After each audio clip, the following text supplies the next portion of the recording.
Un sujet extrêmement important qui concerne la Géoula, qui concerne la délivrance collective et la délivrance de chacun d'entre nous. Une lumière que si jamais on la capte et si jamais on commence à l'entreapercevoir et à la mettre en pratique, véritablement chacun il pourra dire, comme l'a dit Rabbi Nathan, que mon Mashiach il est arrivé, que ma Géoula elle est arrivée. Une lumière qui se répand de plus en plus dans le monde et dont le Rav Shalom Arush chez Yechie, qui est un des élèves de Rabbeinu de la génération, a eu le mérite de commencer à dévoiler il y a environ 20 ans. Et Mamash, les parachutes de la semaine qu'on est en train de voir, eh ben, elles renferment ce secret-là. Donc, c'est pour ça que Hachem, on va en profiter, qu'il y a la Hashgacha des parachutes de la semaine, qu'on sait qu'il y a une Hashgacha, il y a une providence dans chaque paracha qu'on est en train de lire en fonction des influences qui se passent dans le moment où on lit les parachutes. Donc, si on lit les parachutes du Sefer Shemot en ce moment et la délivrance du Ham Israël, c'est qu'il y a une influence qui descend avec les messages que contient cette paracha-là. Parce que vous savez que le Zohar, le Zohar Kadosh, il dit que Oy vavoy, celui qui lit la Torah et les parachiotes et qui croit que c'est un livre d'histoire. Et celui qui lit la Torah et qui croit que c'est des histoires stam du passé, qu'on fait de l'histoire géo, et là on est en train de faire l'histoire géo de l'Israël quand nos ancêtres quand ils étaient géographiquement en Égypte. Oy vavoy, parce qu'il est en train de lire la Torah complètement dénué du sens profond de la Torah, que la Torah, c'est Milachon Hora'a, ça vient du mot Hora'a. Torah, en fait, c'est comme ta Mora quand tu étais à l'école ou ton Moré, d'accord? C'est enseigner, c'est un enseignement. Tout le but de la Torah, c'est de tirer des enseignements pratiques pour nous dans notre vie de tous les jours. Ah, c'est quoi le chat alors? Le chat, c'est simplement quand tu lis la première lecture de la Torah? Ouais, d'accord. Le sens simple, ça veut dire que tu vas tirer des choses du sens simple, des messages, mais tu vas tirer des messages du sens simple. Le sens simple de la Torah, il est déjà là pour donner des messages. Après, tu as des messages qui vont être du sens de l'allusion, des messages qui vont être du sens secret. Mais même déjà dans le sens simple, il y a des messages à tirer pour toi pratiques. D'accord? Et donc, on doit chercher les messages pratiques que Kadosh Baruch Hu nous donne pour notre vie à nous, dans les parachutes du Sefer Shemot. Vous savez, tous les commentaires des élèves du Baal Shem Tov, ils disent que la galoute qu'on a vécue en Égypte, eh bien, en réalité, ça vient de nous faire référence à la galoute de la Neshama, ça vient de faire référence à l'exil de notre âme, d'accord? Et de savoir comment libérer notre âme de tout cet exil dans lequel on est, dans cet éloignement dans notre vie de la conscience d'Hachem, que c'est Hachem qui gère tout, que c'est Hachem qui fait tout, que Hachem il nous aime. Et si on regarde un petit peu, les amis, si on regarde un tout petit peu les parachutes du Sefer Shemot, eh bien, il y a quelque chose qui est très, très, très redondant et presque terrifiant. C'est que le Ham Israël, alors qu'il a vu des miracles extraordinaires, qui vit dans une période qu'on n'aura pas jusqu'à la nuit du Mashiach, de miracles, les 10 plaies qu'il y a eu, tout ce qu'on fait à Pessah, tout ce qu'on raconte à Pessah, la mer qui s'est ouverte, etc. Et on voit que la Torah, donc Hachem, il met un focus sans cesse sur un point particulier qui est là pour nous dire qu'on doit le réparer, qui est que le Ham Israël est tout le temps en train de se plaindre. Quand on lit la paracha dans le sens simple, on se dit c'est quand même drôlement bizarre.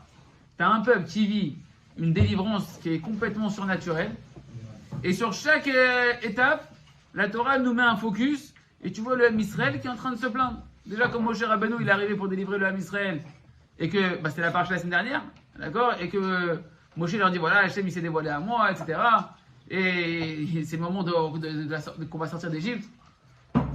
Moshe, après qu'il leur a parlé, il va voir Pharaon. Et Pharaon, il dit oh là là, c'est quoi ça, tu veux rendre mes esclaves des glandeurs là, ils sont en train de me construire des villes gratuitement, etc. Tu veux me les faire partir. C'est quoi, dis-leur que maintenant ils vont devoir faire le même nombre de briques, mais sauf que la paille, je la fournis plus. Donc Moshe qui vient annoncer la Géoula, quand il rentre en scène, ben, il ressort de là et qu'au final, il a alourdi un peu le fardeau du Ham Israël. Et le Ham Israël, tout de suite, on voit, c'est la paracha de la semaine dernière, qu'est-ce qu'ils ont dit à Moshe? Ils ont dit ils ont dit à Moshe que Hachem, il regarde ce que vous avez fait sur nous et qu'il vous juge.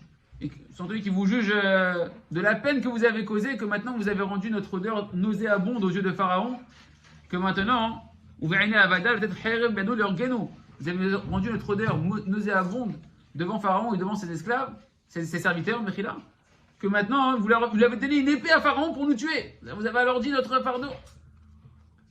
Et comme ça, on voit durant toute la sortie d'Égypte, en réalité, ça c'est le tout début des plaintes du Ham Israël, Après, quand ils vont sortir, quand ils vont arriver devant la mer, que la mer elle est fermée, ils vont dire à Moshe, mais qu'est-ce que tu nous as fait, etc. Ils vont traverser la mer, miracle extraordinaire, ils vont arriver, l'eau elle est salée, mais pourquoi il n'y a plus d'eau, ils trouvent que de l'eau salée, ils disent à Moshe, ramène-nous quoi, tu nous amènes dans le désert pour mourir.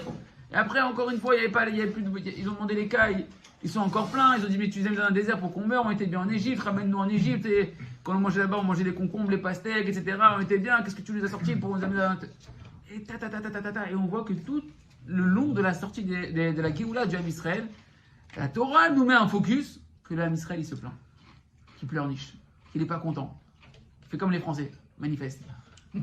Pas content, pas content. Ouais, gilet jaune, ouais, gilet jaune. Vous avez en dessous le talit, vous avez un gilet jaune.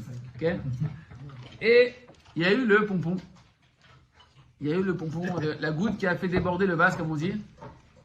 C'est lorsqu'on est arrivé à l'entrée en Eretz Israël, où on devait rentrer en Eretz Israël, après Matan Torah.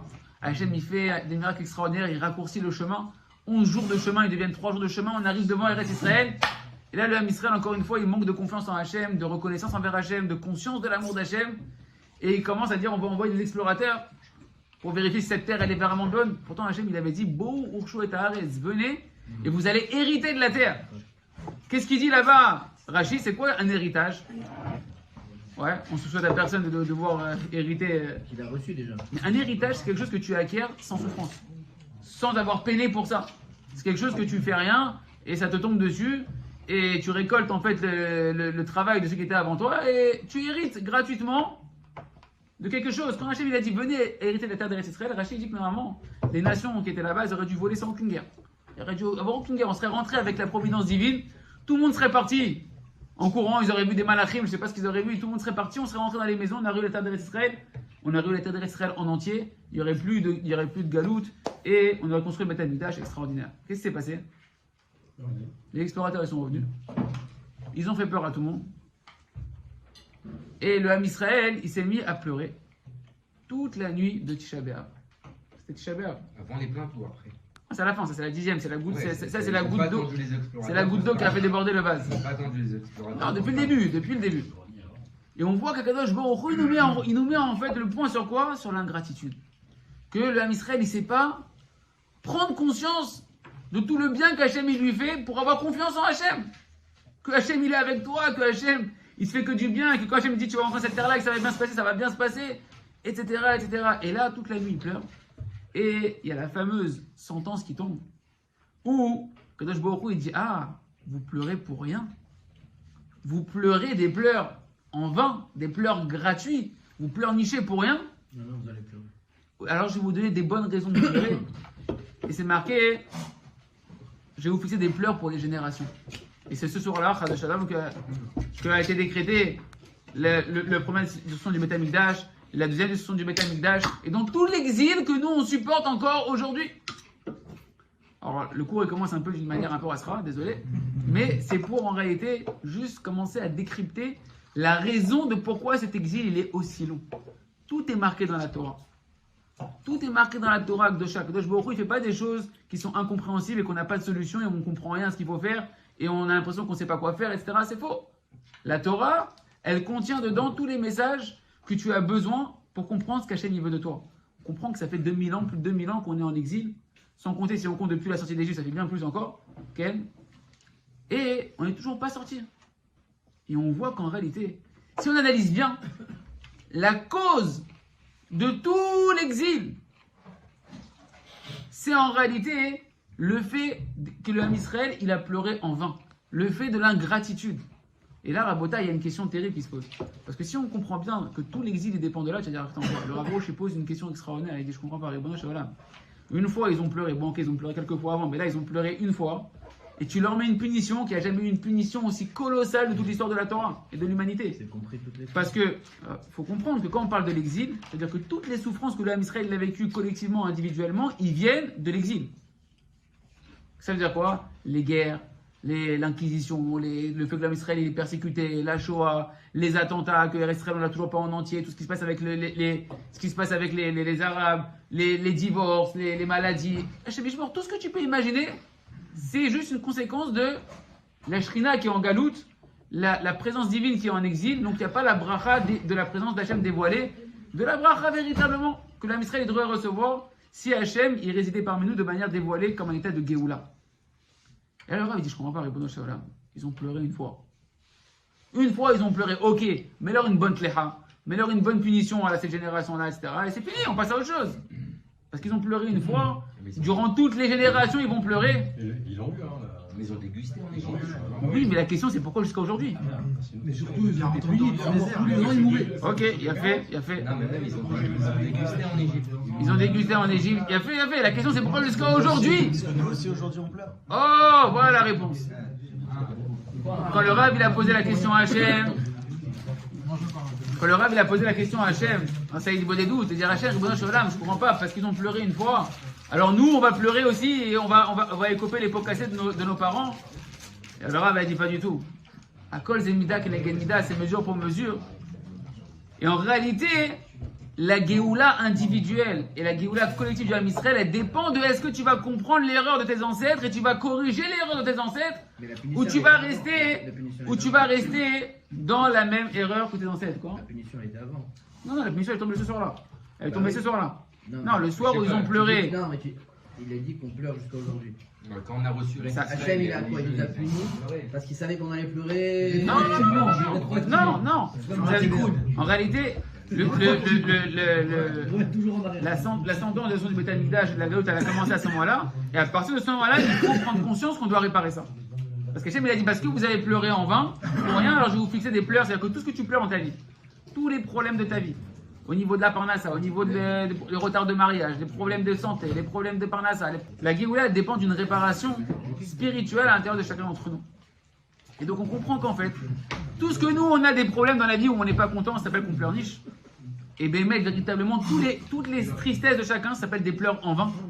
Pourquoi des pleurs en vain? Parce que tout vient d'Akadosh Baruch Hu. Ce que j'ai fait, c'est pour le bien. Et si tu le voyais vraiment, tu pleurerais pas. Et bien, c'est en réalité un manque de reconnaissance envers Akadosh Baruch Hu. Et le fait qu'on est encore dans la même faute que nos ancêtres, que l'on ne sait pas remercier Hachem et qu'on fait que pleurnicher Akadosh Baruch Hu sur nos galères. En réalité, les amis, ça veut dire quoi? À partir de là, on commence à comprendre quelque chose d'extraordinaire. Et d'ailleurs, ça va complètement avec la paracha de la semaine. Et j'avais oublié que c'est dans la paracha de la semaine que ce Likuta Lachot qu'on va voir, il apparaît. Mais le tout début de cette paracha-là, il donne la clé de la Géoula. Elle est dans cette paracha-là. Qu'est-ce qui se passe? On a cité la fin de la paracha où le Ham Israël il s'est plaint quand ils ont vu que le fardeau il s'est alourdi sur eux, qu'ils doivent construire les briques, même nombre de briques, mais avec 2 fois plus de travail. Ils n'ont pas pleuré, là, ils ont crié. Ils ont crié contre Moshe. Non, là, c'est marqué. Ils sont partis vers Moshe et ils se sont plaints vers Moshe. Et ils se sont dit à Moshe, t'aurais pas dû venir ici, tu t'as mis une épée dans les mains de Pharaon. C'est-à-dire, Moshe il vient, il se met en danger parce que faut aller voir Pharaon et dire eh oh, ça te dirait de laisser partir le peuple. Hachem il s'est révélé, ça, Moshe il s'est mouillé complètement, Moshe Rabbeinu. Et qu'est-ce que tu imaginais? Tu imaginais que Pharaon allait libérer un peuple entier qui travaille gratuitement comme ça? C'est évident que la première phase qu'il allait avoir, ça allait être un refus catégorique. C'est-à-dire que même la logique normale, elle te dit que c'est évident qu'il ne va pas accepter comme ça, Pharaon, de faire sortir gratuitement le Ham Israël. Mais au lieu de... C'est Hachem qui l'envoie. Au lieu... Hein? C'est Hachem qui Ouais, l'envoie. c'est Hachem qui l'envoie. En tout cas... C'est fort quand même. En tout cas, voilà, je voulais voir avec vous la suite. Qu'est-ce qui se passe dans la suite? Donc le Ham Israël, il se plaint à Moshe. En particulier Datan Va'aviram. C'est Datan Va'aviram qui étaient les meneurs de troupes d'aller casser toute la Emouna dans Moshe et dans Kadosh Baruch Hu. Et là, Moshe, il se tourne vers Hachem et il lui dit la fameuse phrase. Une fois qu'il entend ça, Moshe, il se tourne vers Hachem et dit Lama Areota la Amazé. Pourquoi tu fais du mal à ce peuple-là? La Amazé Shalartani, pourquoi tu m'as envoyé? Depuis que tu m'as envoyé, non seulement je leur ai pas amené des délivrances, je leur ai amené des galères. Okay? Moshe Rabbeinu, qui à son niveau, on a l'impression qu'il y a un manque de Emouna de Moshe Rabbeinu. Non, Rav. Non. Rav, il aurait pu dire ce que tu m'as dit, c'est pas vrai. Ce que tu m'as dit, c'est pas vrai. Ça s'est pas réalisé. Là, on pourrait dire que c'est un vrai manque de Emouna. Non, même là. De toutes les manières, que le Baruch Hu, il avait déjà prévenu Moshe Rabbeinu. Dans le buisson ardent, Moshe, il le sait déjà. Moshe, il le sait déjà. C'est-à-dire que Moshe, il n'est pas en train de se plaindre que Pharaon il fait partir de la Misraël parce qu'Hachem, il l'a déjà préparé. Il lui a déjà dit, je vais endosser son cœur. Donc Moshe, il le sait. Mais en tout cas, Moshe, il parle à Hachem et il lui dit quoi? Il lui dit, pourquoi t'as fait pourquoi tu m'as envoyé? Pourquoi tu fais du mal à ce peuple et tu m'as envoyé? Ah, mais ça veut dire que tu aurais pu le faire en bien. Pourquoi tu le fais en passant par le mal? Non seulement je les ai pas sauvés, mais depuis que je suis venu en ton nom, ça leur fait que du mal. Et là, Hachem, c'est la réponse d'Hachem qui est intéressante. Maintenant, tu verras. Il dit maintenant tu vas voir les miracles que je vais faire sur Pharaon, comment je t'ai envoyé, comment d'une main puissante, je vais vous sortir de cette terre-là. Et là on commence notre paracha de Vayera, il dit Vaïdaber Elohim el Moshe, Vayomer elav ani Hashem. Et Elohim a parlé à Moshe et il lui a dit je suis Hashem. Ici les amis, se cache en réalité toute la réponse et tout le secret de la Géoula. T'as fait Elohim, ils ont dit. Quel? Qu'est-ce qu'il lui a dit? Vaïdaber Elohim. Vaïdaber déjà c'est un lachon caché, c'est un langage de dureté. Hachem il répond à Moshe qui Moshe est en train de pointer du doigt, même si on ne comprend pas où est-ce qu'il se situe Moshe vraiment dans ce qu'il est en train de parler, on pourrait expliquer ça, c'est tout un cours entier. Mais Moshe est en train de pointer le doigt sur Hachem Kaviachol, tu fais du mal à ce peuple, pourquoi? Hachem il lui répond, tu vois mon visage de Elohim, là, le visage de rigueur, que tu as l'impression que non seulement j'ai des livres braves, mais je suis en train d'alourdir le travail. Il lui dit, Vayomer elav ani Hachem. Sache qu'en réalité, derrière ce visage de rigueur, je suis Hachem qui est que miséricorde. Et tu comprends pas l'amour que j'ai pour mes enfants, que je suis en train de manifester dans cette situation-là, mais sache que c'est que de la miséricorde. Et ce qui est intéressant, c'est de voir maintenant ce qu'il dit Rabbi Nathan. Rabbi Nathan, dans l'écouter à la chôte, donc c'est les paroles de Rabbi Nathan. Et des fois, il croit que c'est le Rav Arush qui fait des chidushim, mais Rav Arush il dit que les paroles de Rabbi Nachman, de Rabbi Nathan, peut-être qu'il les a entendues de Sémé, etc. Donc dans l'écouter à la chôte, dans Choshen Mishpat, c'est le 8e chélek pour les éditions basiques, Dieu l'écoute à la chôte. Dans les Ilchot Prika Oteina, à la Chadalet, dans la haute chute d'Alet, il nous dit comme ça. Déjà, on va reprendre juste un peu avant. Il dit, regarde un peu, il dit Rabbi Nathan, qu'un homme il doit toujours avoir foi dans la miséricorde d'Akadosh Baruch Hu, que Vadaï, même les souffrances d'un homme, elles sont pour son bien, et qu'un homme il doit s'efforcer de trouver les points positifs qu'il y a même dans ses souffrances, dans lesquelles il est pour l'instant, de chercher le bien qui se cache dans ses souffrances. Car en vérité, Hashem Yitbarach, même quand il t'envoie des souffrances, il le fait de manière très très très réduite, c'est-à-dire il le fait avec une minutie calculée, il a calculé ce que tu peux supporter, etc. Parce que sinon tu n'existerais même plus, c'est-à-dire c'est quand Kadosh Baruch Hu devait t'envoyer une sentence, c'est fini, ça n'existe plus, d'accord? Et essaie d'attraper encore un peu de Torah, un peu de mitzvot, etc. Et grâce à ça, tu pourras crier vers Akadosh Baruch Hu, Akadosh Baruch Hu va te délivrer, et tu pourras sortir de tes souffrances, et te rapprocher d'Hashem Yitbarach Behemet. Il dit parce que c'est une certitude, que l'intention d'Akadosh Baruch Hu dans tout ce que tu traverses, dans tout ce que l'homme traverse, c'est que pour son bien et son grand bien. Et là, voilà le grand chidouche de Rabbi Nathan. Il dit, et c'est ça qui se cache dans les paroles de cette paracha. Et Elohim, il a parlé à Moshe, donc le visage de rigueur d'Hachem. Hachem, il a parlé avec son visage de rigueur à Moshe, il lui a dit, sache que je suis en fait que de la miséricorde et que de l'amour. Et là, Rabbi Nathan, il dit que Kadosh Baruch Hu, il a réprimandé Moshe Rabbeinu. Quand t'as dit à Hachem, pourquoi tu fais du mal à ce peuple, tu crois qu'Hachem fait du mal? Tu crois que ça existe chez Hachem de faire du mal? Tu crois que ça existe chez Hachem et qu'il y a quelque chose qu'on appelle véritablement du mal? Et en réalité, c'est parce que qu'est-ce qui s'est passé? De quoi il parlait Moshe? C'est Datan Vaviram. En fait, Moshe, il ne parle pas de la réaction d'Hachem. Il parle pourquoi tu as laissé des délateurs comme Datan et Aviram qui vont affaiblir déjà la émotion du Ham Israël. Déjà, c'est pas facile pour l'Ham Israël. Tu as laissé en plus des gens qui vont aller leur monter la tête que Chadasham, ce qui se passe. C'est une des nékoudotes de c'est quoi en fait le Lama Areota. Pourquoi les gens qui font de la marloquette sur le tzaddik, quand le tzaddik vient donner des paroles de Emouna, des paroles de délivrance, ils disent mais là, n'importe quoi, regarde la preuve, il t'arrive que des galères, etc. Et ça décourage le peuple. Mais ce qui est super important, c'est la suite. Il nous dit, écoutez bien, et ça c'est les paroles de Rabbi Nathan, sur laquelle toute la clé de la Géoula, elle se base. Il dit Rabbi Nathan, qui bémet, car en vérité, imayu akol shomi'im l'école à tzadike emet. Si tout le monde écoutait, ça veut dire, quand on parle d'écouter, on ne parle pas d'entendre superficiellement. Quand on dit Shema Israël, c'est écoute, comprends Israël et intériorise Israël. Si tout le monde écoutait en vérité et intériorisait en vérité. L'école à tzadike emet, la voix des tzadikim authentiques, des justes authentiques. Les l'herbe derrière qui nous indiquent tous les tzadikim d'aller dans ce chemin-là, lequel? Les amin, tamid, b'Hashem yitbarach shakol letova, d'avoir foi en permanence, que tout ce qu'Akadosh Baruch Hu il fait, c'est pour le bien. Veliten shevar veodaya, tamid b'Hashem yitbarach shakol letova. Et qu'on s'est forcé de donner des remerciements et des louanges à Hachem en permanence. Ken? Ben betzivo, ben be'aku. C'est-à-dire quoi? Dans les bonnes choses qui nous arrivent, c'est le Béhava, ce qu'on va apprendre un peu aussi ce soir, d'apprendre déjà à remercier Hachem sur les bonnes choses, et même de remercier Hachem sur ce que ton Yetzirah t'appelle des mauvaises choses. Écoutez bien, les tzadikim nous disent que tout ce qu'Hachem fait c'est pour le bien.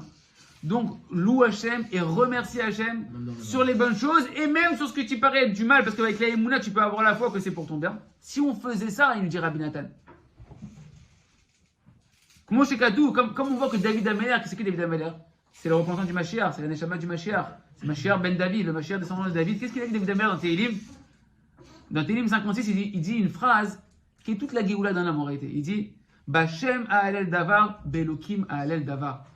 Quand Hachem il se comporte avec moi comme miséricorde, parce que Hachem ici c'est Yudke Bavke, quand Hachem il se comporte avec moi dans ma vie dans des choses que je vois le bien, que je sens le bien, la parnassa, la santé, la femme, les enfants, le Shabbat, les Chagim, la belle Seouda, la Torah, tu sens le bien, loue Hachem.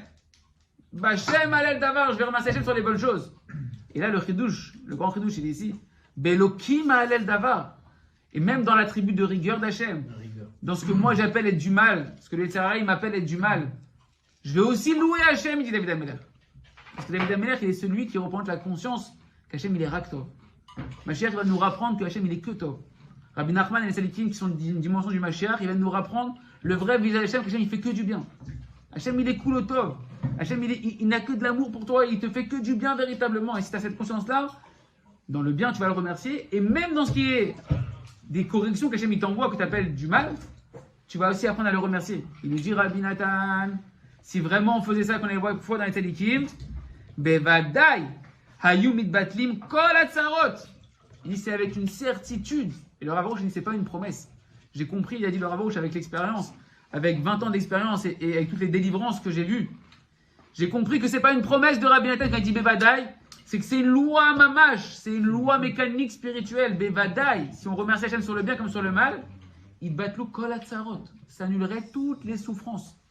Tous tes problèmes, toutes tes galères, toutes tes rasras, tout ce que le Yetzirah te tombe dans la tête pour être triste, tout s'annulerait.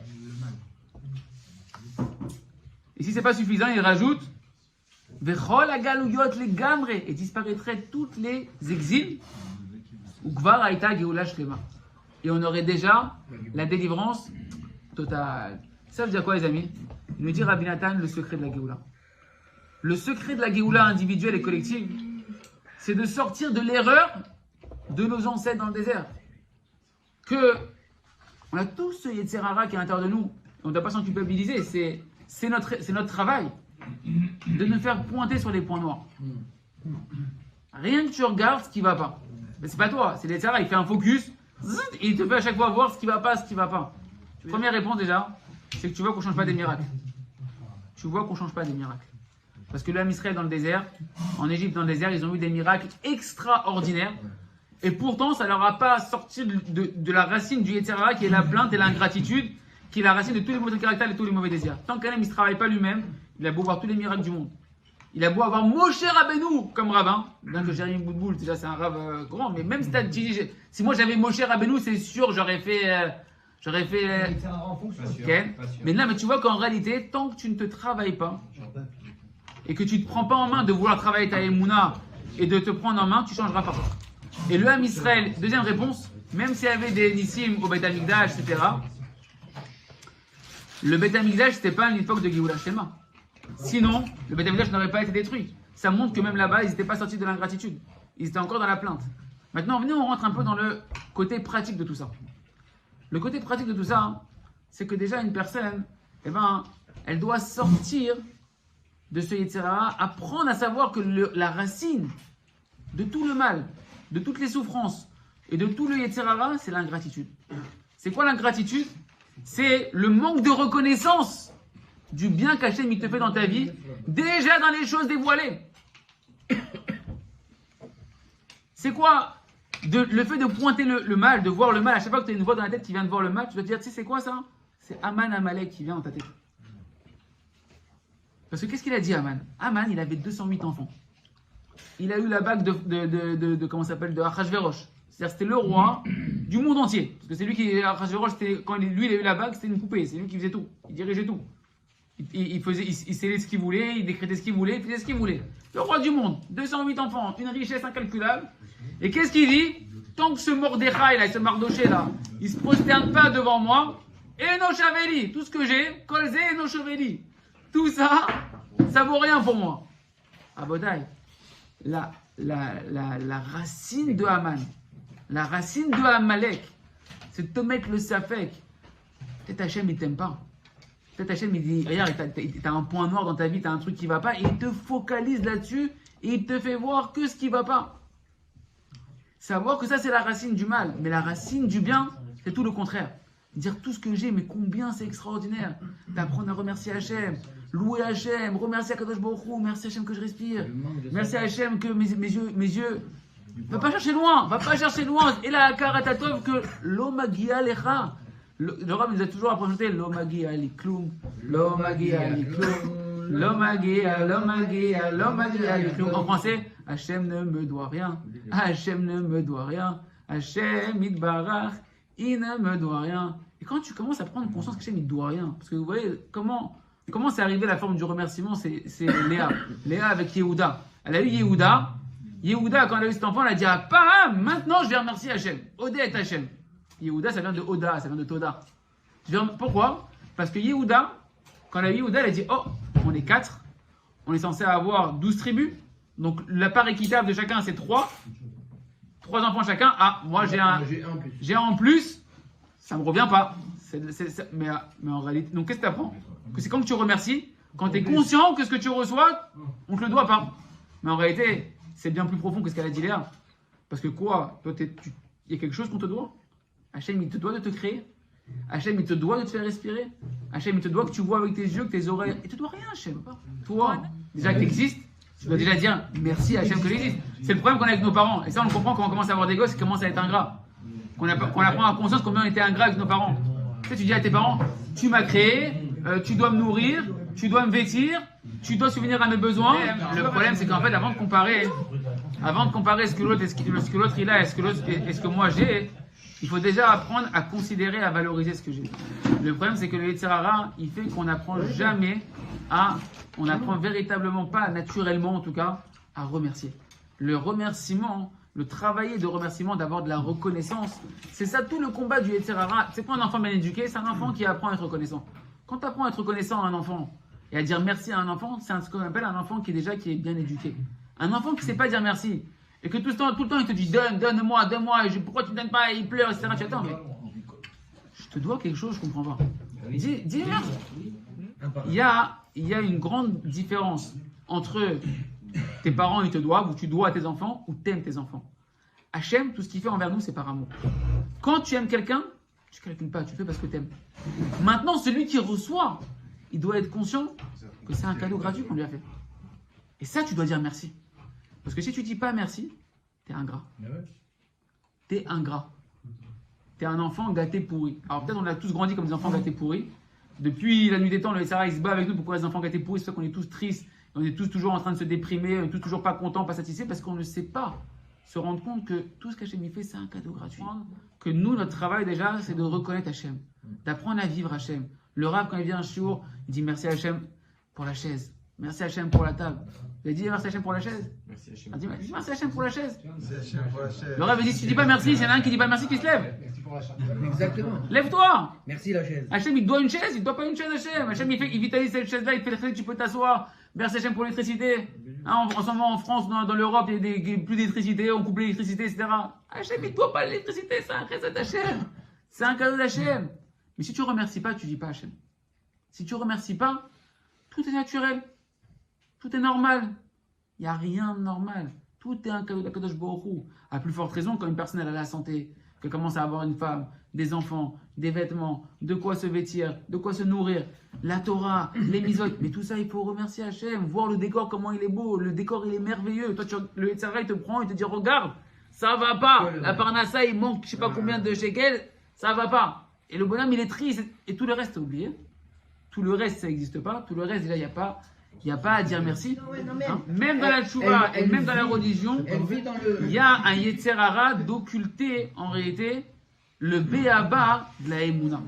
Que tout vient d'Hachem et qu'Hachem il t'aime. Mais si d'abord tu n'apprends pas à voir Hachem dans les bonnes choses qui t'arrivent et à remercier Hachem dans les bonnes choses qui t'arrivent, comment tu vas arriver à la conscience que même en réalité les choses qui te paraissent moins bien, ça vient aussi de l'amour d'Akadosh Baruch Hu. Pourquoi faire dépendre la Géoula du remerciement? Parce qu'on a vu que le début de toute la galoute, la raison fondamentale qui est mise, la seule raison qui est marquée dans la galoute, c'est l'ingratitude. Et si tu vas me dire, oui, mais le deuxième Beth Amikdash, il n'a pas été détruit à cause de l'ingratitude, il a été détruit à cause de la haine gratuite. D'où elle vient la haine gratuite? Elle vient parce que tu n'apprends pas à être reconnaissant envers ton prochain. D'où ils viennent tous les divorces? Parce que chacun du couple, de l'homme et de la femme, ils apprennent pas à dire merci à l'autre. Hé, tu t'es marié, tu me dois. Je te dois rien.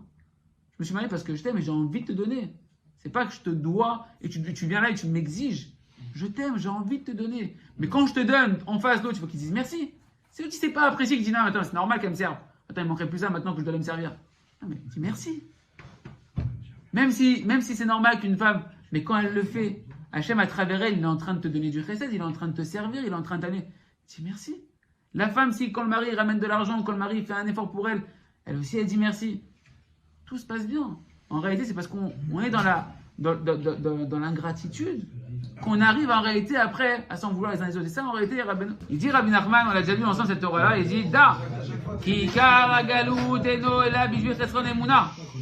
Il dit Rabbi Nachman, sache que l'essentiel de la raison de l'exil, c'est à cause d'un manque de Emouna. Pourquoi on est en galoute? Parce qu'on est encore une petite Emouna. Alors c'est sûr qu'on a une Emouna, qu'Hachem il existe, que la Torah elle est vraie, donc on vient en Beth Knesset, et on est en train de prier, on étudie, on se renforce.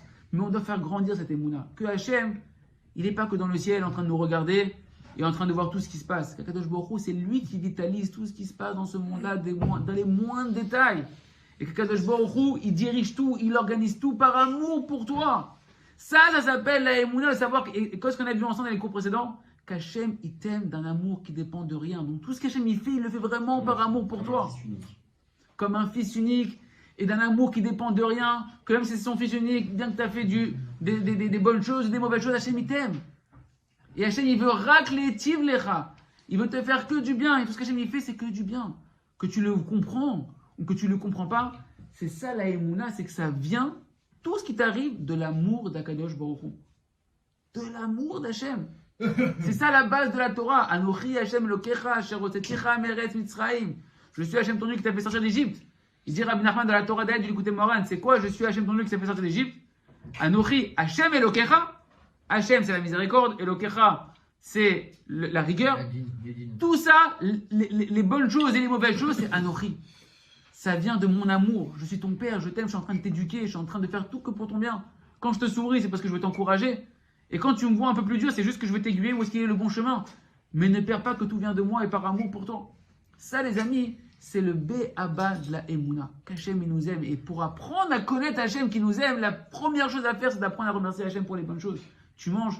Rabbi Nachman, avant de faire une bracha, il disait merci à Hachem pour ce qu'il allait manger dans sa langue. Toi, tu vas apprendre à manger. Tu dis merci Hachem pour l'assiette, merci Hachem pour les couverts. Et quand tu es à la table, c'est ta femme qui a préparé. Tu dis merci à Hachem, tu dis merci à ta femme. Et tu détailles. Le Rav nous a appris, si vous avez le sidour, les numéros de Shabbat du Rav, à chaque fois, il te fait un petit rappel pour que tu te rappelles comment être un Ben Adam, un être humain reconnaissant. Tu dis merci Hachem pour cette belle table, pour le Shabbat. Merci ma femme pour cette belle table. Merci les enfants qui ont participé à la préparation de la table. Merci ma chérie pour les chalotes. Merci ma chérie pour la salade cuite. Merci ma chérie. Je dis attends, c'est exagéré. Tu vas dire merci à Hachem, à ta femme pour tout. Eh bien, si tu veux être reconnaissant, si tu veux être heureux, si tu veux sentir vraiment l'amour d'Hachem, oui.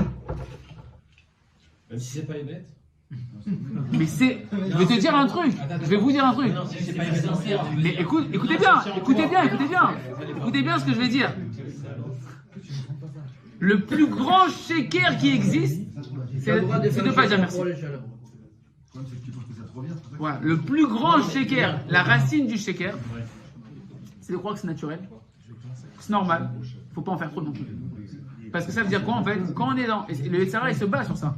C'est pas nous, c'est-à-dire que le Yetzara, il a tellement travaillé ça, le Yetzara, qu'on est tous en train de se plaindre du matin au soir, on est tous insatisfaits du matin au soir, et c'est comme ça, c'est le médicament numéro 1, c'est l'antidépresseur. Donc, ça montre que le Yetzara est très très fort pour ça. Hachem, il a donné pour essayer de faire prendre conscience aux hommes Israël que vous vous trompez, je vous aime, je suis toujours là pour vous, ayez confiance en moi. Mais quand il a vu qu'on ne comprenne pas, que ça sert à rien, que ça s'empire, il a dit Baraka. Ça suffit. Il leur a mis la galoute, il leur a mis l'exil, il leur a mis 40 ans dans le désert, et il leur a mis tout l'exil qu'on a jusqu'à aujourd'hui. Donc Hachem, il donne effectivement, parce qu'il veut faire éduquer son enfant que détrompe-toi, je suis là pour te donner. Mais il y a un moment donné où si l'enfant, il ne comprend pas dans la gentillesse, et dans le don d'Hachem, il n'arrive pas à être reconnaissant, Hachem, il va lui fermer les valves pour qu'il comprenne d'une autre manière. La Eloïd, c'est le moment où j'apprends à travailler ma Emouna, où j'apprends à voir Hachem. Parce que la vie, elle va tellement vite qu'on n'y pense jamais à Hachem. Même quand tu mets les tefs, tu ne penses pas à Hachem qui mate. Même quand tu es en train de prier dans la Hamida, tu ne penses pas à Hachem. Donc ça veut dire que si tu ne prends pas un temps dans ta vie pour sortir de la folie du train-train boulot de Tfilin, Torah, Mitzvot et compagnie, bah Hachem, il est quelque part, on ne sait pas où, et on ne sait pas trop ce qu'on fait, mais on le fait, mais on ne vit pas Hachem.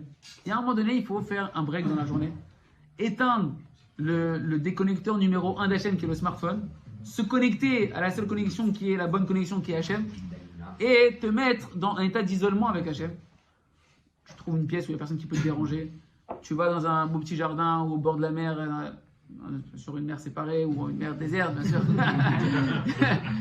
que l'on soit clair, une petite forêt sympathique où tu retrouves la nature et il n'y a rien qui vient te perturber, peu importe, juste te mets dans un état où tu ne vas pas être perturbé visuellement ou physiquement par des personnes. Et là, tu vas commencer à travailler ton lien de reconnaissance avec Kadosh Baruch Hu. Tu vas parler à Hachem, tu réfléchis un petit peu. Tu n'as jamais dit merci peut-être à Hachem en français. Tu vas réfléchir déjà, merci Hachem d'avoir créé. Déjà, tu vas commencer sur les choses basiques. Merci Hachem d'avoir des parents, pour ceux qui ont les chances d'avoir des parents. Merci Kadosh Baruch Hu d'avoir besoin d'une famille de Torah, si j'ai grandi dans une famille de Torah, comme dans une école juive, ou bien que tu m'as ramené à la Torah. Merci pour les mitzvot. Merci Ribono Shalom. Oui, tu vas voir déjà que, déjà rien que tu commences. Quand c'est la première fois en plus, tu vas voir honte, parce que tu dis, il y avait tellement de choses que j'ai jamais dit merci, tu vas kiffer. Parce que tu vois ce qui se passe, c'est quand tu dis merci à Hachem, tu te connectes à Hachem.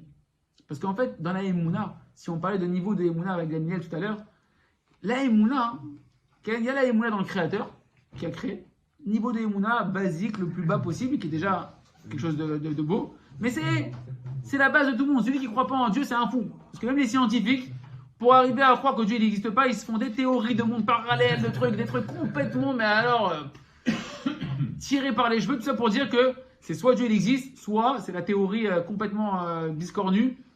D'accord? Donc tout le monde croit en Dieu en réalité, mais chacun il va l'occulter parce que ça l'arrange. Et donc croire en Dieu, c'est pas la folie. C'est ça. Le monde il crie Dieu. Maintenant, il y a un niveau de foi supplémentaire, c'est de savoir que Dieu il dirige tout, que Dieu il interagit, que Dieu il entend, comme il t'a créé des oreilles, Dieu il entend, comme il t'a créé une bouche. Quand tu lui parles, il va t'écouter, etc.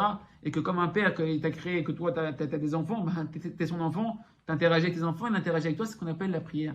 Parler avec Hachem, c'est le niveau de Emouna. Toi, Rabbi Nachman fait toujours le lien entre la prière et la Emouna, parce que la Emouna prend vie quand tu parles avec Hachem. Elle prend véritablement vie, elle existe en toi, mais elle s'exprime et elle se construit quand tu parles avec Hachem. Je sais que tu es là, donc je te parle. Si tu parles à Hachem, tu vas commencer à croire qu'il est là. Tu sais peut-être pas encore vraiment qu'il est là, mais tu vas commencer à croire en lui. Quand il va te répondre, tu vas avoir des délivrances, tu vas dire, je sais que tu es là. Je sais que tu es là. D'accord? Surtout quand c'est des galères, des grosses galères, et c'est l'objet de ces cours-là. Je pense qu'on en fera d'autres, parce que Baruch Hashem, en fait, ça prend beaucoup plus de temps que je pensais. Là que tu crées le bitachon. C'est comme ça que tu vas créer le bitachon, et attention. Par contre, si la prière, c'est un niveau de Emouna déjà beaucoup plus élevé, quand tu parles avec Hachem, c'est un niveau de Emouna beaucoup plus élevé dans ta langue maternelle, quand tu remercies Hachem, tu es au summum de la Emouna. Pourquoi? Parce que non seulement tu sais qu'Hachem, il est là, que Hachem, il gère tout, que Hachem, il t'écoute, que Hachem, il interagit avec toi, mais qu'Hachem, il est bon. Et c'est ça la vraie Emouna. Il y a des fausses Emouna, Hachem, il est là, Hachem, il gère, mais Hachem, il est injuste. Avec moi, la vérité, je comprends pas, comme je disais tout à l'heure, pourquoi lui, il a ça, moi, j'ai ça, c'est pas juste. Ça, c'est une fausse Emouna. C'est une Emouna, c'est une foi, mais qui est bancale, qui est fausse. Pourquoi elle est fausse? Parce qu'Hachem, il t'aime. Et ce qu'il a fait avec toi, c'est très juste. Pas c'est juste. C'est la chose la plus juste qui existe et la plus remplie d'amour d'Hachem Itbarach. Pourquoi? Retenez bien les étapes que je vais vous dire. Déjà, parce qu'Hachem il t'aime. Et il t'aime beaucoup plus que ta mère, et beaucoup plus que toi t'aimes tes enfants, et beaucoup plus que toi tu t'aimes toi-même. Parce que s'il a créé ce système de parents-enfants et d'amour entre les parents et les enfants, etc., c'est pour te faire comprendre que, attends, j'ai pas travaillé pour aimer mon gosse, et pourtant je l'aime comme un fou, et je veux le maximum de bien pour lui, et je souffre quand il a mal, et quand il a mal, je voudrais le délivrer, lui donner tout ce que je pourrais pour le délivrer. Pourquoi? Pour que toi tu dises, mais en fait, mais Hachem, c'est mon père. Donc si Hachem, c'est mon père et qu'il n'est pas limité par un Yetzirara, par des mauvais penchants, et toutes sortes de facteurs qui sont polluants de la création, pour notre libre arbitre. Donc Hachem, il m'aime d'un amour qui dépend de rien, c'est-à-dire qu'il veut le maximum de bonheur pour moi. Kadosh Baruch Hu, il veut que du bien au maximum qui existe. Dans mes souffrances, Hachem, c'est marqué Bechol Tsaratam Lotsar. Il souffre encore plus que moi, Hachem. Tu crois qu'Hachem, il est là, il spectacle, il dit ah, mon fils, il souffre. Eh ben, tant pis pour lui, il a bien mérité. Ma pitom, Kadosh Baruch Hu, Kadosh Baruch Hu, il souffre beaucoup plus que toi. Tu connais les mères juives que des fois elles dorment pas, toi tu dors et elles ne dorment pas de ton problème. Elles s'angoissent pour toi, elles se truquent, etc. Ouais, pourquoi ça existe ça? Pour que tu comprennes qu'Hachem, un parent, des bons parents, ils se tracassent pour leur enfant plus que les enfants. L'enfant, il peut dormir avec son problème, et la mère, elle dort pas, elle est en train de prier, elle fait tous les télim du monde entier, etc. Moi, ma belle-mère, si vous regardez le cours, bon, vous m'inspirez, eh ben, elle dort pas. Soit une fois c'est pour sa fille, une fois c'est pour son autre fille, une fois c'est pour son fils, une fois c'est pour... Mais elle est tout le temps en train de penser aux autres et prier pour les autres. Et si tu crois qu'Hachem, il a créé le cœur de la mère juive comme ça, tu crois que ça sort d'où ce truc-là? C'est parce qu'Hachem, quand tu es en galère, il n'en peut plus pour toi, Hachem. Hachem, il t'a créé que pour te faire du bien. Hachem, il t'a créé que pour que tu sois en train de danser, le remercier, louer et crier son nom toute la journée dans la simra. Hachem, il est obligé pour t'éduquer, de te mettre dans une situation qui lui fait mal à Hachem, qui est contraire à tout ce qu'il voudrait Hachem. Mais c'est que forcément, il le fait par amour pour toi. Et qu'Hachem, il s'est dit, mon fils, il n'y a pas le choix. Là, tu es dans une situation que si je ne prends pas ce chemin-là avec toi et que je ne te ferme pas le verrou ici, tu vas continuer à marcher dans le panneau. Mais après le panneau, il y a un ravin. Après le ravin, il y a... Donc, je suis obligé. Et à ce moment-là, quand tu dis merci à Hachem Itbarach, tu es en train d'arriver au niveau de la Emouna le plus grand. Que tout ce que tu es en train de vivre, c'est Hachem. Alors, quand c'est dans le bien, c'est facile. Mais là où le niveau de la Emouna, il prend toute sa grandeur et sa puissance, c'est quand il y a des choses que le Tzara fait croire que c'est mal. Et que tu prends cette conscience que Hachem, il m'aime, que Hachem, il souffre dans ma souffrance, que Hachem, non seulement il veut, mais il peut me délivrer. Ta mère, encore des fois, elle peut pas, miskina. À part la prière, elle n'a pas tous les moyens limités pour te sortir de ton problème, sinon elle t'aurait sorti. Mais Hachem, il peut ou il peut pas? Il peut, Hachem. Il veut ou il veut pas? Il veut, Hachem. Il souffre ou il souffre pas? Il souffre, Hachem. Alors pourquoi il ne sort pas de là? Parce qu'il a vu que c'est ce qu'il y avait de mieux pour toi pour l'instant. Ah, tu comprends pas? C'est ça la Emouna? Même si je comprends rien, même si j'y comprends rien, j'ai la foi que tout est pour le bien. Même si j'y comprends rien, même si j'y comprends rien, j'ai la foi que tout est pour le bien. Merci, Hachem,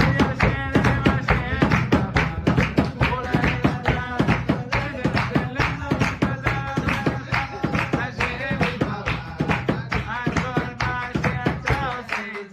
Pour ce que tu fais avec moi, parce que là, les Mouna, il dit Rabbi Nachman, c'est là où la raison et l'intelligence, ça s'arrête. Ce que tu comprends, c'est pas de la Emouna, c'est de l'intelligence rationnelle. Donc t'es pas en train de croire en Hachem.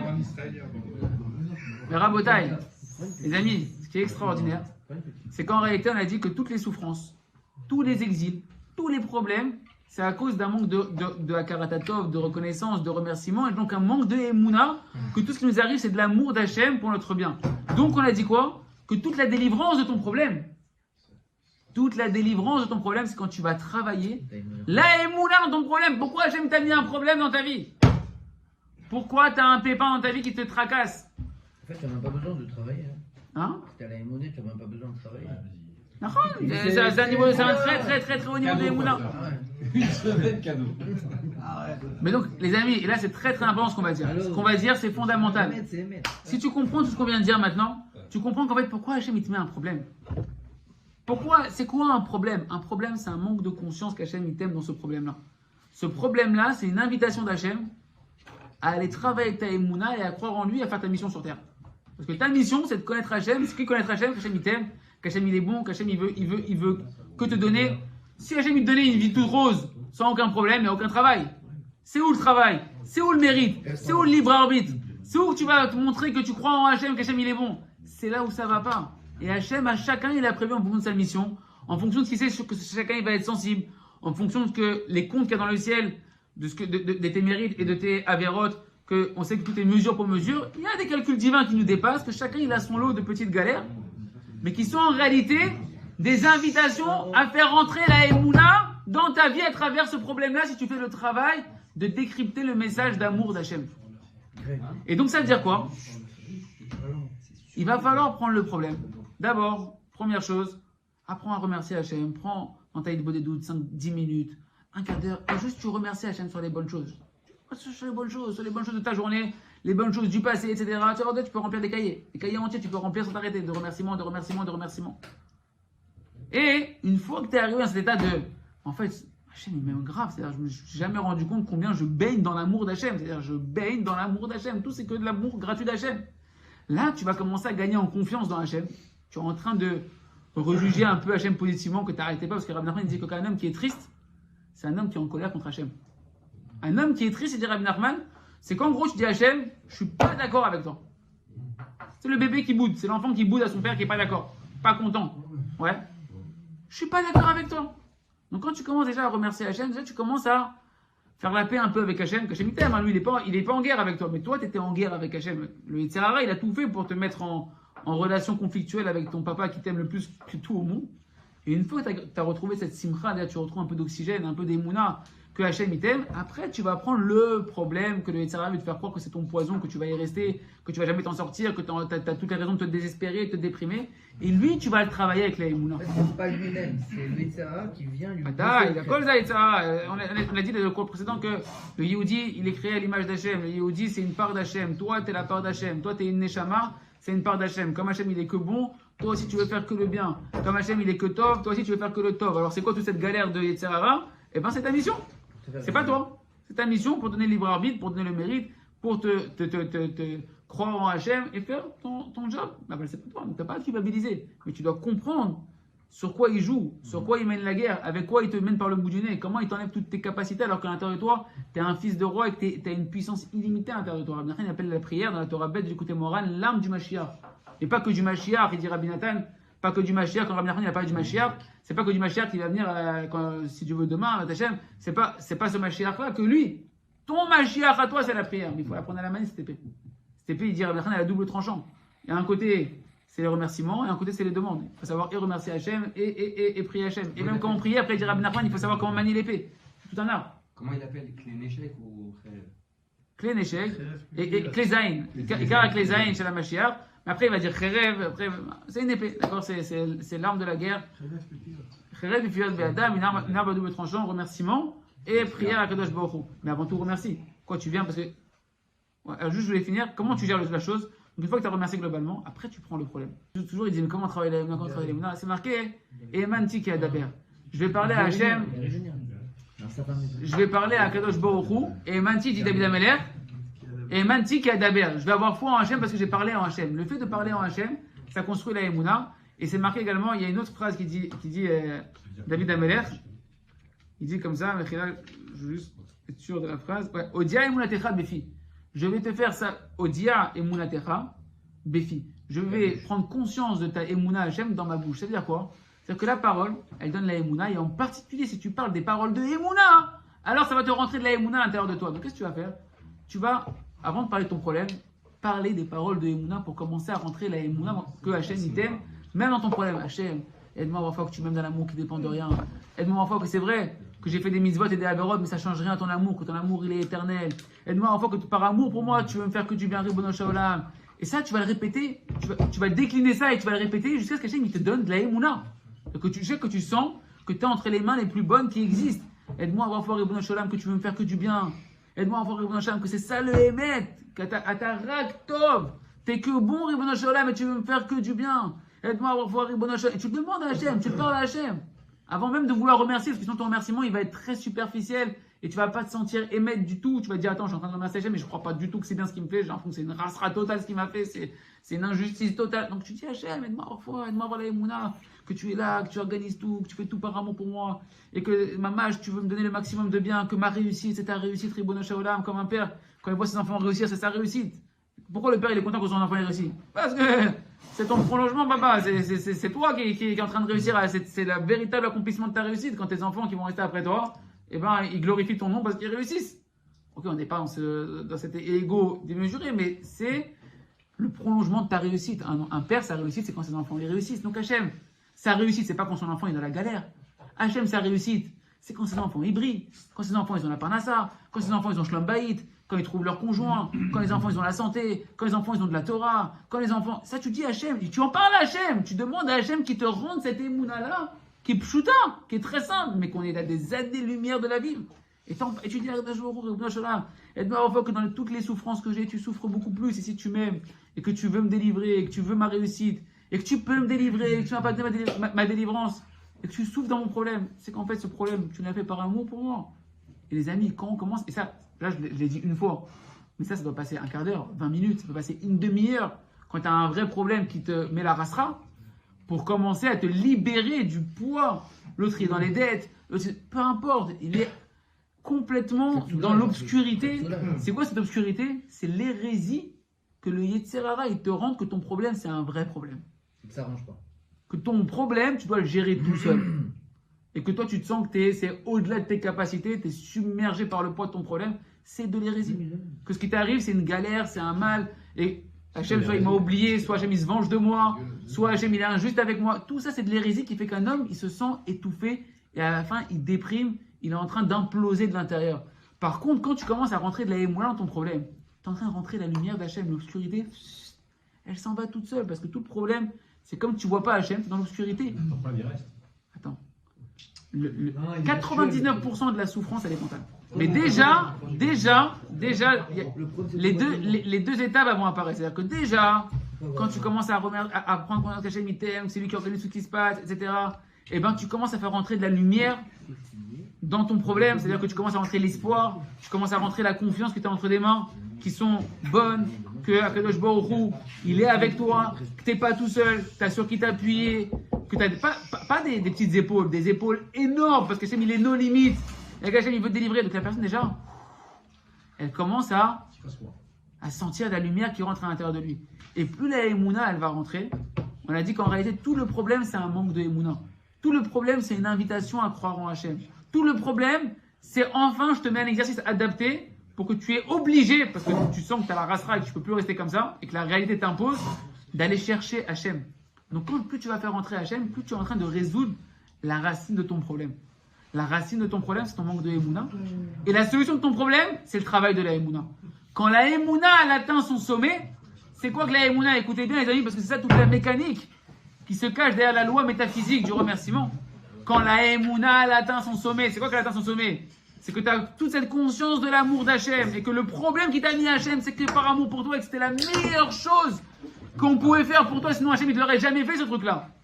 Et que tu vas arriver à une prise de conscience où tu es capable de dire à Hachem, ça demande beaucoup de prières. Je vous assure, n'essayez pas d'arriver à ce niveau-là tout de suite. C'est beaucoup en parler avec Hachem, des fois ça prend plusieurs jours. Et que tu arrives à la prise de conscience que tellement tu vois qu'Hachem, il a fait ça que par amour pour toi et que tu te dis, mais en fait, Hachem, si Béhémet, j'avais été à ta place, j'aurais fait pareil. Ça veut dire, ma galère que tu m'as créée, en fait, moi aussi, je la veux. Parce que j'ai tellement conscience que tu as fait la meilleure chose pour moi, que moi aussi, en fait, ce que tu as fait, Hachem, si j'avais cette conscience comme toi, j'aurais signé pareil. Tu sais quoi? Tu vas dire, attends, c'est la race que tu me dis, je vais rester avec mon problème. Pas du tout. Parce qu'Hachem, il veut que tu atteignes ce niveau de confiance en Hachem. Et quand tu atteins ce niveau, ce qu'on appelé les psychologues, le lâcher prise, tu sais, le truc complètement débile, genre, lâche prise, l'univers va t'attraper, il va te faire du bien. C'est quoi ce délire? Tout ça parce qu'ils veulent pas de la moralité, ils veulent pas de la conscience juive moralisante, etc.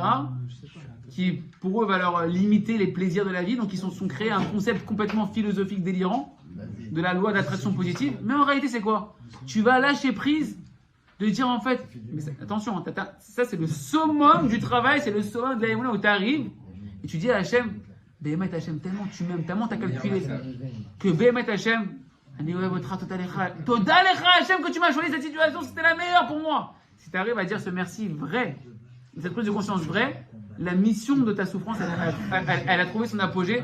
Hachem, tu l'as fait rentrer pleinement dans le problème, et quand Hachem est là, il n'y a plus de problème. Quand Hachem il est dévoilé, quand l'amour d'Hachem elle se dévoile, le problème il disparaît. L'obscurité elle s'en va. Et c'est pas que la rasra qui s'en va, c'est que la délivrance qui pshuto elle vient. C'est ça qu'il a dit Rabbi Nathan. Qu'est-ce qu'il a dit Rabbi Nathan? Exactement. Et c'est ça, 2 secondes, c'est ça qu'il a dit Rabbi Nathan. Qu'est-ce qu'il a dit Rabbi Nathan? Que si Béhémet on avait foi dans les paroles de Tzadikim, que même ce que j'ai fait c'est pour le bien, qu'on remercie sur le bien comme sur le mal, alors véritablement toutes les souffrances elles disparaîtraient. Il dit Bevadaï, c'est sûr. C'est quoi c'est sûr? C'est mécanique. C'est-à-dire que le monde il a été créé comme ça. Que si le monde il a été créé, le Yehudi, il a été créé sur le nom de Yehuda, parce que Yehuda a été appelé sur le nom de Toda, de remercier. Le but du juif, c'est de remercier et d'apprendre à l'humanité à remercier Hachem. Le fameux la Natsia qu'on dit tous les matins, tous les après-midi, tous les soirs, la Natsia Bingam, etc. Pas tous les soirs, le matin et l'après-midi. Ouais. C'est pourquoi? Pour dire que le Ham Israël doit être une lumière pour les nations. Mais c'est quoi la vraie lumière? C'est la lumière de la Emouna qu'Hachem il est bon. Que les nations, quand tu vois Rav Rouge qui fait une conférence en Afrique du Sud qui est remplie comme ça, un estrade qui est rempli de je sais pas combien de milliers d'Africains non juifs. Tout le monde dit merci Hachem, ouais, thank you Hachem. C'est ça le juif. Et c'est ça qu'on doit amener. Mais si on l'amène pas d'abord chez nous, comment? Oh, Rabbi Yitzhak, si on l'amène pas d'abord chez nous cette lumière-là, comment tu vas l'amener chez les Goïms? Et c'est ça tout le but du Ham Israël. Pourquoi les gens disent nous c'est comment c'est? Quand Abraham Avinu à son niveau à lui, il a eu un petit manque de Emouna, il a dit quoi? Quand il a dit je vais te faire hériter la terre d'Eretz Israël pour toi, pour tes enfants, et tu vas avoir une descendance, toi avec Sarah, qu'est-ce qu'il a dit? Bamaïda. D'où je sais? Peut-être ouais, peut-être non. Ouh, tu vas descendre en Égypte, tu vas aller crier là-bas, tu vas aller comprendre dans la souffrance que Bémet, je vous aime, et que Bémet, je suis là, tu vas le vivre dans ta chair. Mais ça a commencé par un manque de Emouna. Toutes les souffrances d'un homme, c'est un manque de Emouna. Yaakov Avinu, il a perdu le roi Hakodesh pendant 22 ans parce qu'il a eu un manque de Emouna à son niveau à lui. Attention, Khadesham, on n'est pas en train de dire que Yaakov Avinu, c'est comme vous et moi qu'on a un manque de Emouna, mais à son niveau à lui, il y a eu quelque chose où il ne comprenait pas Hachem. Pourquoi Yosef il disparaît comme ça? J'arrive pas à voir la justice du mesure pour mesure, je comprends pas. Il a perdu le roi Hakodesh, il a perdu la Simchat Chaim, il a perdu le souffle de vie véritablement qui a amené le roi Hakodesh plein. Il était endommagé. Donc effectivement, toutes les souffrances d'un homme, c'est un manque de Emouna. Et dès que la Emouna elle est travaillée, et qu'au lieu de se plaindre dans le problème, on va apprendre, lui dire à Binatan, à remercier dans le problème, à travailler la Emouna qui est la base de la Torah, Anochi Hashem Elokecha, Asher Hotzitzecha Meretz Misraïm. Je suis Hashem, ton Dieu qui t'a fait sortir de l'Égypte. Mais pas que de l'Égypte là-bas. De ton Égypte, de ta galère d'aujourd'hui, matérielle ou spirituelle, si tu as conscience que ta galère, c'est moi qui te l'ai envoyée par amour pour toi, tu vas sortir d'Égypte. Et les amis, écoutez bien ce qui se passe quand un homme, il se plaint. Si un homme, autour de cette table, il a encore le Yetzara de vouloir se plaindre, de vouloir se lamenter. Dans le ciel, à Botaï, quand tu commences à ouvrir la bouche, les malachim, ils accusent, ils disent attends. C'est quoi? Fermer toutes les fenêtres, toutes les portes de ce pleurnicheur-là, qu'il n'y a aucune prière qui puisse monter. Et puis même si dans les murs, il reste des petits interstices, bougez-les, on ne peut pas entendre ces plaintes. Ces accusations devant que je bats au roux. Parce que qu'est-ce qu'on dit dans le ciel? Quand quelqu'un il se plaint, vous savez ce qui se passe dans le ciel, à Botaï? Écoutez bien ce qui se passe dans le ciel quand un homme il se plaint. On dit attends, peut-être, parce que la plainte c'est la plainte à Botaï, le pleurnichement, c'est une accusation terrible sur Hachem, d'injustice envers Hachem. Nachon ou le nachon? Donc qu'est-ce qu'on se dit? Qu'est-ce qu'on dit dans le ciel? Quoi? Il y a une profanation du nom d'Hachem. Hachem il est injuste. On va vérifier. On ne veut pas laisser Hachem Kaviachol, si on peut dire ainsi. On ne va pas laisser dans le ciel une injustice, que Hachem il pourrait être injuste envers toi. Mais on ouvre les dossiers. Peut-être qu'on a mal calculé. Peut-être qu'il y a une erreur dans le calcul divin. Peut-être que véritablement, on lui doit quelque chose qu'on ne lui a pas payé. Et là, Rabotaï. Quand ils ouvrent les dossiers. Quand ils ouvrent les dossiers.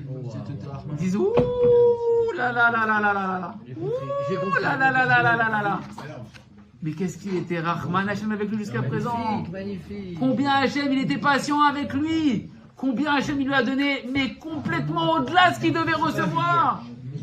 Et en plus, celui-là, il n'est pas conscient de l'amour d'Hachem envers lui. Celui-là, au lieu de dire merci à Hachem et de danser à Hachem combien il a été Rahman avec lui, il se plaint. Alors tu sais quoi, ils disent dans le ciel, Chaz Shalom sur un homme, si vous voulez une ségoula pour les galères qui est certifiée, plaignez-vous. Dans le ciel, on dit, ah, tu pleures pour rien. Comment on dit que nos gosses? Il y a des gens qui pleurent pour tu pleures pour rien. Je vais te donner des bonnes raisons de pleurer, papa. Tu vas comprendre c'est quoi de pleurer pour des bonnes raisons. Et Chaz Shalom, la plainte de l'homme, elle crée des accusations qui font qu'alors que je ne voulais pas te donner ces galères-là, mais pour t'éduquer, arrêter de pleurer pour rien, on t'envoie des galères, et les galères, elles font le bonhomme dit plus, j'ai commencé à parler à Hachem, il m'est arrivé que des galères. Ouais, en fait, t'as commencé à te plaindre à Hachem, et donc il t'est arrivé que des galères. Pourquoi? Maintenant, la vérité est beaucoup plus, dans l'autre sens, est beaucoup plus forte. C'est marqué Mida Tova Meruba. La conduite d'Hachem, dans quelque chose qui est un peu négatif, dans le bien, elle est beaucoup plus grande. Ça veut dire quoi? Si maintenant tu viens devant Hachem, et tu te mets à remercier Hachem, pour tout et pour rien. Comme on disait tout à l'heure, merci Hachem pour la table, merci Hachem pour les chaises, merci Hachem que je respire, merci Hachem que je vois, merci Hachem que mes oreilles elles entendent, merci pour la Torah. Alcool d'abord, t'as modèle Hachem. On parle même pas encore de remercier sur le mal. Hein. Je parle juste d'être là en train d'attaquer le beau des doutes, qu'au lieu de demander l'oseille. Tu commences déjà un peu à demander à Hachem de la reconnaissance. Merci Hachem, je veux être reconnaissant vers toi, je veux vivre un peu combien t'es bon, merci Hachem. Vous savez ce qu'ils disent dans le ciel? Enfin, il y en a un qui a compris un peu la gloire d'Hachem, il a compris un peu c'est qui Hachem. Ouvrez les fenêtres, s'il y a des portes, faites sauter les portes, s'il y a des murs, enlevez les murs. Que toutes ces louanges elles viennent devant Hachem. C'est ce qu'on dit tous les matins. Le seul mizmor qui restera à la fin des temps, il s'est marqué dans les Chamim, c'est Mizmor le Toda. Qu'est-ce que c'est Mizmor le Toda? C'est le premier des psaumes de remerciement qu'on dit après Baruch Shamar. Pourquoi? Bou she'arav betoda. Venez aux portes d'Hachem avec les remerciements et toutes les portes vont s'ouvrir, Baba. Toutes les portes vont s'ouvrir. Bou she'arav betoda. Chatzerotav vitila. Rentrez dans les cours d'Hachem avec des louanges à Hachem. Bou she'arav vitila. Rodulo, Baruch Shemo. Remerciez-le, louez Hachem. Kitov, Hachem, Leolam Chazdo, car Hachem il est bon pour l'éternité. Rabotai, le Zohar, le Zohar Akadosh, il dit quand une personne, elle remercie, le remerciement, vous savez, il y a une fameuse phrase que le Yetzer Hara, il en a fait un tabac dans le monde religieux, les portes des pleurs ne sont pas fermées. Alors, alors tout le monde dans la prière, il cherche à pleurer. Sois triste. Mais il n'a jamais parlé de la tristesse. Là-bas, ça n'a jamais parlé de la tristesse. malade, Les pleurs qu'on parle là-bas, c'est pas de la tristesse. Birla, c'est pas de la tristesse. Mais il y a une parole du Zohar qui est beaucoup plus grande. C'est que le Zohar, il dit que la clé qui ouvre toutes les portes, c'est le remerciement. Parce que Rabotai, quand quelqu'un vient remercier Hachem, s'il y a un malach, s'il y a un ange qui veut accuser et qui veut empêcher un remerciement de monter devant Hachem, il se fait pulvériser à la makom, le malach. Le malach, il est créé pour louer Hachem déjà. Le monde, il a été créé pour louer Hachem. Il y en a un qui remercie Hachem. Tu veux empêcher cette louange de monter devant Hachem?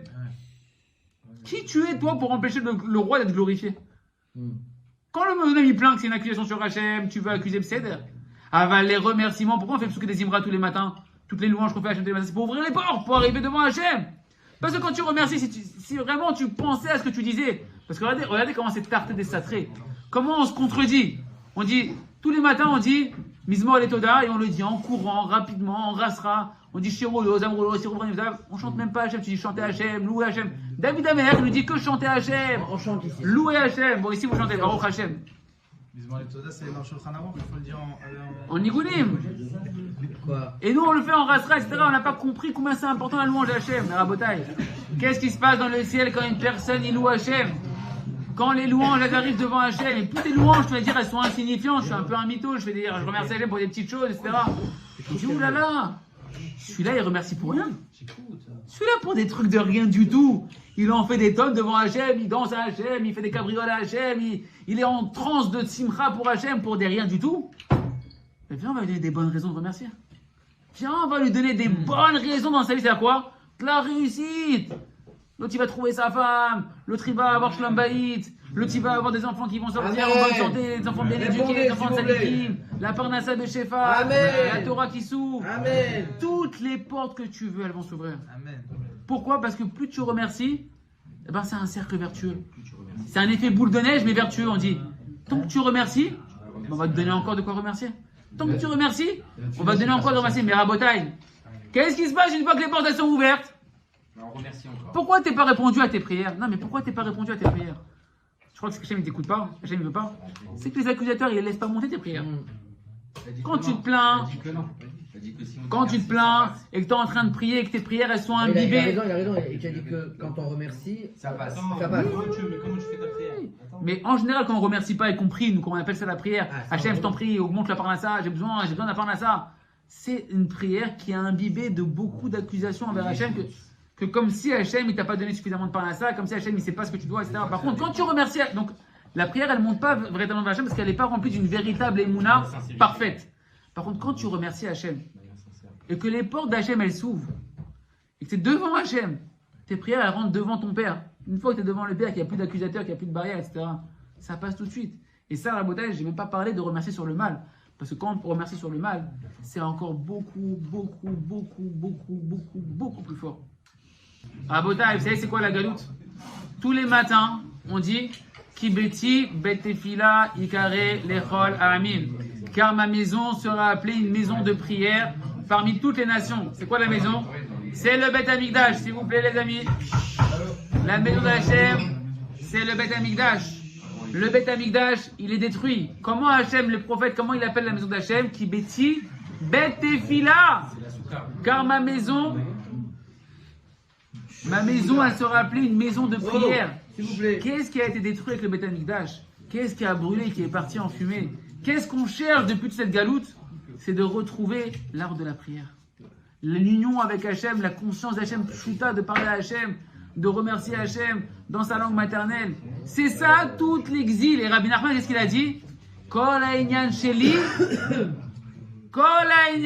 c'est tefila, Rabbi Nachman a dit. Tout mon sujet que je suis venu dévoiler sur terre, c'est l'arme de la prière. Le Mashiach, il a dit à Rabbi Nachman, il fera les guerres avec la prière. Dans le conte de Rabbi Nachman, du maître de la prière, eh ben, il dit que le maître de la prière, il réapprend à tout le monde à se purifier de tous ses problèmes, de réparer tous les problèmes par la prière. En rapprenant l'homme à prier, Mashiach, c'est les mêmes lettres que Messiah. Messiah, c'est parler. Rabbi Nachman, il dit que le Mashiach, il va tout simplement nous réapprendre à parler avec Hachem, mais de la bonne manière.